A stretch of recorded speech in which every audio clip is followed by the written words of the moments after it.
Welcome back to our channel friends. मैं आप सबका अपने चैनल स्टॉक्स वाले पे बहुत स्वागत करता हूँ। दोस्तों ये फिल फैमिली डे फिल्म नंबर आज 28 सितंबर रही बात भारतीय शेयर बाजार की, तो जी गैस उसमें हमें इंडेक्स में 1% के आसपास फॉल विटनेस होता हुआ देखने को मिला। और पोर्टफोलियो की बात की जाए उसमें हमें काफ़ी उतार चढ़ाव वाला दिन विटनेस होता हुआ दिखाई पड़ा। इसी बीच में गैस Q2 के नंबर्स के पहले केमिकल्स में हलचल होना स्टार्ट हो चुकी है। आने वाले Q2 के नंबर्स गैस बहुत डिसाइडिंग होने वाले हैं, बिकॉज बहुत सारे स्टॉक्स गैस अभी ब्रेकआउट नहीं दे रहे हैं। लेकिन यस, अगर गैस मार्केट में जो एक्सपेक्टेशन हमें देखने को मिल रहा है, अगर उस पर खरी उतरती है कंपनीज, तो उसमें गैस 1 by 1 करके ब्रेकआउट हमें देखने को मिलेगा। तो जी गैस वो अच्छे से पता है कि ग्लोबली रिसेशन के फियर से बहुत सारे स्टॉक्स में हमें फिर से प्रॉफिट बुकिंग का सामना देखने को मिल रहा होगा। इसी लाइफ का एक पार्ट है और मार्केट में गैस हमेशा टाइमिंग करना बहुत बड़ी गलती की वाली बात होती है। बट इसी बीच में हमें देखना है कि इस क्राइसिस से ग्लोबली कौन कौन सी कंपनी को बेनिफिट हो सकता है। तो केमिकल इंडस्ट्री को लेकर गैस इधर पे एक बहुत बड़ी अपडेट हमें देखने को मिल रही है। कुछ रिपोर्ट्स इसका पता होना हम सबके लिए बेहद इंपॉर्टेंट है। तो फटाफट डिस्कस करेंगे, बहुत इंटरेस्टिंग वीडियो होने वाली। चैनल फर्स्ट टाइम होंगे सब्सक्राइब कर सकते हैं इस तरह क्वालिटी कंटेंट को सबसे पहले एक्सेस करने के लिए। Now without dealing any for time let's begin. अगर आप देखें C&EN का आर्टिकल हमें देखने को मिल रहा है, जहाँ पे गैस जितना भी कॉमर्शियल प्रोडक्शन हमें देखने को मिलता है कौन से कंट्री में गैस यूरोप में, उसका जो आउटलुक है केमिकल इंडस्ट्री को लेके बहुत ही वीक साइड पे जाता हुआ देखने को मिल रहा है। तो जी gas outlook version for chemical industry in Europe. तो जी हाँ गैस, इसके पहले भी मैंने आपको एक आर्टिकल साझा किया था कि कैसे आने वाले समय में कैप्रोलेक्टम में दीपक नाइट्राइट और बहुत सारी कंपनीज़ को बहुत ही बेनिफिट मिल सकता है। उस समय गैस दीपक नाइट्राइट के शेयर प्राइस की बात की जाए 1850 के आसपास हमें दिखाई पड़ा था और बहुत ही क्विक टाइम में गैस 20-22% के आसपास हमें रैली विटनेस होते हुए देखने को मिली थी। बट दोस्तों अभी के टाइम जो रिपोर्ट हमें देखने को मिल रही है वो बद से बदतर केस बतला रहे कहाँ पे, यूरोप में। बिकॉज आपको अच्छे से पता है कि एनर्जी क्राइसिस की वजह से ऐसे बहुत सारी कंपनीज हैं जिनके आउटलुक बहुत ही ख़राब होते हुए देखने को मिल रहे हैं। और इसका इम्पैक्ट गैस आने वाले दिनों में मार्जिन्स पे पूरा विजिबल हो सकता है। ऑल्दो क्रूड के प्राइस में नरमी तो हुई है, बट येस ऐसे बहुत सारे क्राइसिस जो हमें देखने को मिल रहे हैं एनर्जी को लेके, इसमें गैस ऐसे बहुत सारी कंपनीज हैं जो हाई डेरिवेटिव्स में काम करते हैं, केमिकल को जो ड्राइव करते हैं, उन सब के प्रोडक्शन में गैस ताला लगने की उम्मीद दिखाई दे रही है। इसमें गैस एक कंपनी ने साफ साफ बता दिया है कि इनका जो आने वाले कल का जो डिमांड है वो बहुत ही हद तक कम हो सकता है। बिकॉज आपको पता है कि एक्सचेंजेस को कंपनी हमेशा अपने क्वार्टरली नंबर्स के पहले अपडेट करती है और शेयर होल्डर्स को इन्फॉर्म करती है उनके इस समय के परफॉर्मेंस कैसे हो सकते हैं। यूरोप को हल्के में लेना बहुत बड़ी गलती होगी। यूरोप का जो बिजनेस है गैस केमिकल का, वो इंडिया से 2x समय देखने को मिलता है। और रही बात जर्मनी की गैस, आपको अच्छे से पता है कि जर्मनी के पास जो केमिकल कैपेसिटी है वो गैस इंडिया से 5x समय देखने को मिलती है। तो जितने भी केमिकल कंपनीज है गैस उन्होंने कंटिन्यू कर दिया है ड्रम बीट को लेकर, जहाँ पे गैस जो बैड न्यूज़ है ये दस्तक देना स्टार्ट कर चुके हैं। जहाँ पे गैस एक कंपनी की बात की जाए, Chemours is largest company, is one of the largest और लेटेस्ट फर्म है। उन्होंने गैस साफ साफ वार्निंग दे दी है कि आने वाले तिमाही में जो नंबर्स हमें देखने को मिल सकते हैं इसमें हमें 7% जो गाइडेंस है उसके नीचे कारोबार होता हुआ देखने को मिल सकता है। तो जिनका आपने देखा है कल के दिन मैंने रूट मोबाइल को कवर किया था और उसमें आज हमें अच्छी खास उछाल देखने को मिली थी। बिकॉज कंपनी ने साफ साफ बताया था कि गाइडेंस 50% के आसपास होने की उम्मीद है और उसको अपग्रेड करके 60% कर दिया गया, जिसकी वजह से गैस आज रूट मोबाइल में तेजी था। इसका मतलब क्या, गाइडेंस कभी भी अपग्रेड होता है तो मार्केट उसको बहुत ही चीयर करता है और कभी गैस गाइडेंस में कमी हमें देखने को मिलती है उसमें गैस एक तरफा गिरावट देखने को मिल सकती है। पूरा गैस जो मामला है क्यों देखने को मिल रहा है, बिकॉज यूरोप की बात की जाए, एशिया की बात की जाए, ऐसे वेरियस कंट्री को सीधा गैस रिसेशन हर्ट कर सकता है। इंडिया की बात की जाए अपने आप में अभी के टाइम में एक्सेप्शन में बना हुआ है। ऑफकोर्स गैस इतनी जो बड़ी डिमांड है पूरे वर्ल्ड की, ऑफकोर्स उसमें केमिकल प्रोडक्शन को लेके बहुत ही उम्दा जो कंपनी काम करेगी और दूसरे को रिक्वायरमेंट्स को पूरा करेगी एक्सेप्ट चाइना। तो गैस उन सब कंपनी पे देर या फिर सवेर फोकस करने की मैं आपको सलाह दे रहा हूँ। और ये सब गैस न्यूज़ को देख के आप देख सकते हैं कि बहुत सारे एक्सपर्ट ने गैस केमिकल इंडस्ट्री के बहुत सारे स्टॉक्स को काफ़ी अपग्रेड कर दिया है।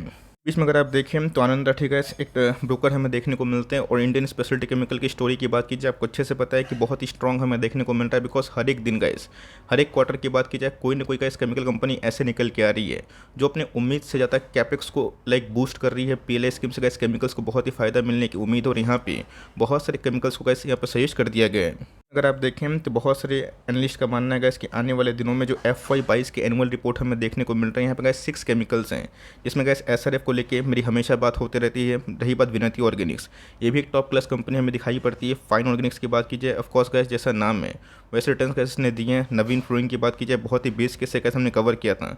दीपक की बात की जाए, अतुल की बात की जाए, कोविड-19 स्प्रेड के बावजूद भी गैस इनके बिजनेस बहुत ही अच्छा परफॉर्म किए थे। और जितना भी गैस वर्ल्ड में जो ग्लोबल क्राइसिस हमें देखने को मिल रही है, इनके प्रोडक्ट गैस उसमें काफ़ी हद तक फिट बैठ जाते हैं। का ऐसा मानना है कि आने वाले दिनों में इंडियन जो केमिकल सेक्टर है इसमें एक गुड पोजीशन ऑफ प्रॉफिट हमें देखने को मिल सकता है, जहाँ पे कंपनी जितने भी अच्छी है, रिनाउंड है, जिनकी बैलेंस शीट दम है, वो आने वाले कल में गैस अपने बैलेंस शीट के दम पे मार्केट से फंड उठा सकते हैं, कैपेक्स को बूस्ट कर सकते हैं और इंडियन गवर्नमेंट का जो पीएलआई स्कीम है उससे भरपूर बेनिफिट ले सकते हैं। तो ध्यान रखिएगा दोस्तों, क्राइसिस जहाँ पे होता है और उसके प्रतिद्वंदी कौन कौन से कंट्रीज है जो उनको उस क्राइसिस में सपोर्ट करते हैं, ये देखना बहुत ही इंपॉर्टेंट है। तो डिफरेंट केमिकल्स वाली कंपनी, उनका डिफरेंट काम हमें दिखाई पड़ता है, कोई फिनॉल्स में काम करता है तो कोई एसीटोन में काम करता है, कोई एसिटिक एसिड में काम करते हैं। तो इसी बीच में गैस हमें देखना है कि फिनॉल से ड्राइव जो एक कंपनी है कैप्रोलैक्ट, मतलब एक प्रोडक्ट है, और उससे गैस जो कंपनी डील करती है उसमें हमें क्या उछाल देखने की उम्मीद है। बीच में गैस हाल फिलहाल में एक ब्रोकर्स की रिपोर्ट हमें देखने को मिली थी, जहाँ पे दीपक नाइट्रेट गैस उन्होंने बहुत ही लेकिन अपग्रेड किया था।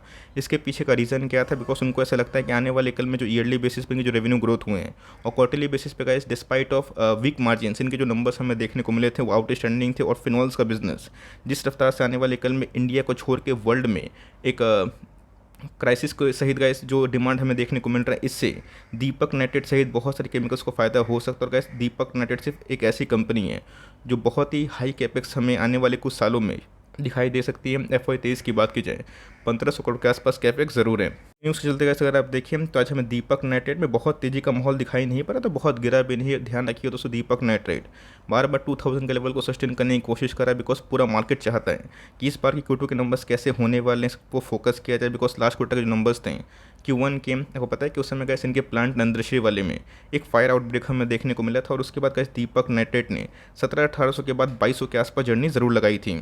साल की बात की जाए तो YTD की बात की जाएगा, उतना अच्छा परफॉर्मेंस हमें होता हुआ देखने को नहीं मिला। शेयर गैस जहाँ पे था वही ट्रेड करता हुआ देखने को मिल रहा है। 2000 के आसपास गैस लास्ट सितंबर अक्टूबर में इनके प्राइसेस थे, और उसके बाद गैस वही लेवल पे कंपनी आ चुकी है। तो अगर 5 ईयर्स का प्लान, इनका जो रिटर्न प्रोफाइल देखिए आपको समझ में आ जाएगा गैस कि बिना पेन का गेन नहीं मिलता है। स्टॉक मार्केट एक ऐसा जगह है जहाँ पे आपको कभी कभी फंसा हुआ फील होगा, बट याद रखिएगा इसी कॉन्सोलिडेशन फेज में अगर आप बने रहें लंबे अवधि तक और थोड़ा सा न्यूज़ से अपडेट रहें कि कौन सी कंपनी में डिमांड आउटलुक सही है, कौन सी इंडस्ट्री में आने वाले कल में आउटलुक मजबूत आ रहा है, तो उन सब कंपनी में आपको एक फेथ बन जाएगा। तो 5 ईयर्स के प्रोफाइल की बात की जाएगा, अभी भी इसने पैसे मल्टीफोल टाइम्स किए हैं। बात लॉन्ग टाइम की तो बताने की आवश्यकता नहीं कैसे कितना बड़ा जेम स्टॉक हमें देखने को मिलता है, गैस यही होता है। एक लंबा कॉन्सोलेशन के बाद कंपनी अच्छा परफॉर्म करती है। यहाँ पे गैस कंपनी फिनॉल्स के बिजनेस में नहीं थी, और जैसे गैस कंपनी फिनॉल्स के बिजनेस में आई और सोडियम नाइट्रेट गैस उनके अभी के टाइम जो बिजनेस हो गए हैं वो सेकेंडरी हो गए हैं। प्राइमरी बिजनेस की बात की जाए जो मेन को रेवेन्यू कंट्रीब्यूट करता है कंपनी के लिए, वो फिनॉल से हमें दिखाई पड़ रहे हैं। तो आने वाले कल में गैस कोई बड़ी बात नहीं कि मार्केट फॉल होगा, तो ऑफकोर्स ये भी शेयर फॉल हो सकता है, बट येस इस कंपनी का आने वाले कुछ नियर टर्म में जो 3-6 महीने की बात की जाए, इसमें क्या जो डिमांड आउटलुक बन रहा है बिजनेस को लेकर वो बहुत ही बेहतरीन है। अगर देखा गया तो कंपनी बहुत ही स्ट्रॉन्ग फंडामेंटल को बिलोंग करती है। 28,000 करोड़ के आसपास की मार्केट कैप है। ऑल टाइम हाई से गैस अभी भी डिसेंट 1000 पॉइंट के करेक्शन में दिखाई पड़ रही है। रही बात प्राइस टू अर्निंग की, तो रीजनेबल काफ़ी 28 की पी पे ट्रेड करते हैं। रही बात ROC की, ROE की, ये भी गैस क्वाइट इनलाइन हमें दिखाई ज़रूर पड़ते हैं। तो गैस ग्लोबली आपने देखा कि क्रूड में अच्छी खासी फॉल विटनेस होते हुए देखने को मिल रही है। अभी तो गैस क्रूड गिर के $85 के आसपास हमें देखने को मिल रहा है, जहाँ पे गैस एक समय क्रूड 120 के आसपास भी जा चुका था। तब कोर्स इनके जो क्वार्टरली नंबर्स थे उनमें मार्जिन्स में काफ़ी फॉल हमें दिखाई पड़ रहा था, बिकॉज फिनॉल के बिजनेस में गैस जो क्रूड के जो प्रेजेंस हैं वो काफ़ी तो डोमिनेटिंग हो जाते हैं। बट येस ये गैस फॉलिंग प्राइस से इनको पेंट इंडस्ट्री को बहुत ही बेनिफिट मिल सकता है। गैस फंडामेंटल्स मैंने आपको बताने की कोशिश की है, वो सब मैं बताऊंगा नहीं, बट येस टेक्निकल चार्ट पे गैस जो कंडीशन इमर्ज हो रही है वो देखना बहुत ही इंपॉर्टेंट हो जाता है। एक समय गैस जब निफ्टी ने 18,000 का लेवल क्रॉस करने की कोशिश की थी, दीपक नाइट्रेट गैस भाग के 2300 के लगभग जा चुका था, और जैसे ही मार्केट फॉल हमें विटनेस होते हुए देखने को मिल रही है, इसमें भी गैस 10% के आसपास फॉल हमें देखने को मिल चुकी है। तो आपके पास ये कंपनी है, बताने की आवश्यकता नहीं है, कम से कम होल्ड करें और इस क्वार्टर के नंबर्स को देखें सेंसिबली, और उसके बाद जो कंपनी की कमेंट्री आ रही है उस पर फोकस करें। फ्रेश एंट्री की बात की जाए तो जी बहुत बार ये 2050 के आसपास आके एक सपोर्ट लेता है, और उसके बाद थोड़ी सी बाउंस बैक हमें देखने को मिलती है। तो 2050 के बाद का सीधा इनको सपोर्ट मिलने वाला है, वो 1950 के आसपास हमें देखने को मिल सकता है। वन डे के चार्ट की बात की जाए तो जिनके वॉल्यूम इसके पहले स्पाइक अप हमें देखने को मिला था, और अभी के टाइम जो RSI इंडेक्स है 50 के लगभग हो चुका है। अगर आप लॉन्ग टर्म इन्वेस्टर हैं तो आराम से इस कंपनी को होल्ड एंड कंटिन्यू करें, बिकॉज जो ग्लोबल क्राइसिस हमें देखने को मिल रही है यूरोप में, इसका बेनिफिशियरी गैस दीपक नाइट्रेट आराम से उठा सकता है। बट केस ये तो गैस न्यूज़ है, उस न्यूज़ को कैसे इफेक्टिवली कंपनी अपने प्रॉफिट में कन्वर्ट करती है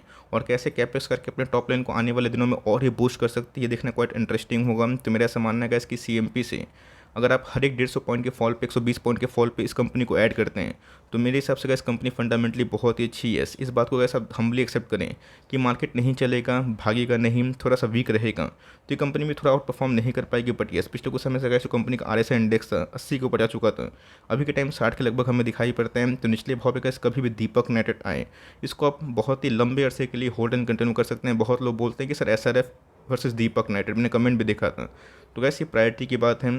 अगर आपको बिल्कुल भी रिस्क नहीं लेना है और स्लो कंपाउंडिंग मशीन पे एकदम निवेश करना है जिसका जो ट्रैक रिकॉर्ड है बहुत ही अच्छा है, तो SRF। लेकिन यस, आप थोड़ा सा रिस्क अफोर्ड कर पाते हैं ऐसी कंपनी पे जिनके बैलेंस शीट को वो पढ़ना जानते हैं और जिनको ट्रैक कर पाते हैं, तो दीपक नाइट्रेट का एक बहुत ही ग्रोइंग कंपनी है और जिनके EPS ने लगभग सबको अभी तो चौंका दी और प्राइस ट्रेंडिंग भी काफ़ी रीजनेबल है। तो मेरा सम्मान है कम से कम का इस Q2 के नंबर्स तक वेट करें और उसके बाद देखिए कि कंपनी कैसे नंबर पेश कर रही है। बिकॉज इसके पहले का जो फायर इंसिडेंट हुआ था उनके प्लांट्स बहुत ही शट डाउन हो गए थे, बट अभी के टाइम में फुल कैपेसिटी से काम कर रहे हैं और क्रूड की प्राइस में भी काफ़ी नरमी हमें देखने को मिल रही है। ग्लोबल क्यूज अभी के टाइम में गैस इंडियन केमिकल्स को लेके बहुत सपोर्टिव है, बिकॉज वहाँ पे जो क्राइसिस है इंडिया में नहीं है, वहाँ पे गैस फ्यूल के प्राइसेस काफ़ी बढ़ गए हैं जो इंडिया में अभी के टाइम लाइक सम्मानजनक हमें दिखाई पड़ते हैं। तो देखते हैं गैस आने वाले कल में ये नंबर्स कैसे पेश करते हैं। और गैस एक बार नंबर्स अगर इनलाइन आते हैं और फिर से जो कैपेक्स को लेके कमेंट्री का ठीक आती है, तो मेरा ऐसा मानना है गैस कि तब जब ब्रेकआउट होगा कंसोलिडेशन के बाद एक बहुत रिवॉर्डिंग हो सकता है। आई होप मेरा एफर्ट आपके लिए हेल्पफुल है, कंटेंट सही लगा तो लाइक ज़रूर करिएगा। चैनल फर्स्ट टाइम होंगे सब्सक्राइब करके बेल आइकन को प्रेस करना भी ना भूलिएगा। तो गैस मिलते हैं जल्दी ही, तब तक के लिए bye. Thanks for listening friends, God bless you all.